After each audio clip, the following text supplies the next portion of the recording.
Ever notice this? You cancel plans, stay home, sit in your room, doing absolutely nothing. No music, no conversation, no notifications, just silence.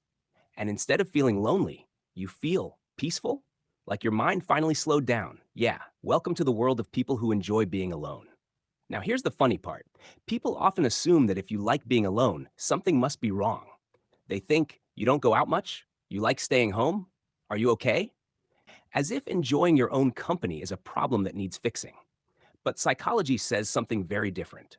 People who enjoy being alone are often not avoiding the world. They're just not dependent on it.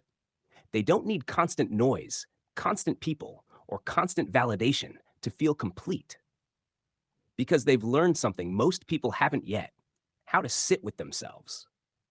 And that sounds simple, but it's actually one of the hardest things to do because when everything gets quiet, your thoughts get louder. All the things you've been ignoring start coming up: your worries, your doubts, your unfinished thoughts. And that's exactly why many people avoid being alone. They distract themselves, scrolling, talking, watching something, anything, to not sit in silence. But people who enjoy solitude, they don't run from that silence. They face it, they listen to it, and over time, they understand it. That's why these people are often more self aware. They notice their emotions, they question their reactions, they reflect on their behavior. While others are busy escaping themselves, they're quietly learning about who they are. And here's something interesting: they're not always alone because they have no one. They're alone because they choose to be, because being alone gives them something rare: clarity. No pressure to act a certain way, no need to impress anyone. No expectations to meet, just space to think clearly, to feel deeply, and to reset mentally. And in a world that's constantly loud, that kind of space is powerful. A lot of people who enjoy being alone also tend to be deep thinkers. They don't just see things on the surface, they analyze, they connect ideas, they notice patterns others miss. And because of that, they often feel overwhelmed in noisy environments. Too many people, too much talking, too much happening at once. It drains them, not because they're weak, but because their mind processes more. That's also why they need time alone after socializing, not because they hate people, but because they need to recharge. And psychology calls this introversion. But introversion isn't about being shy, it's about where you get your energy from. Some people feel energized around others. Others feel energized when they're alone, and both are completely normal. But here's where it gets deeper.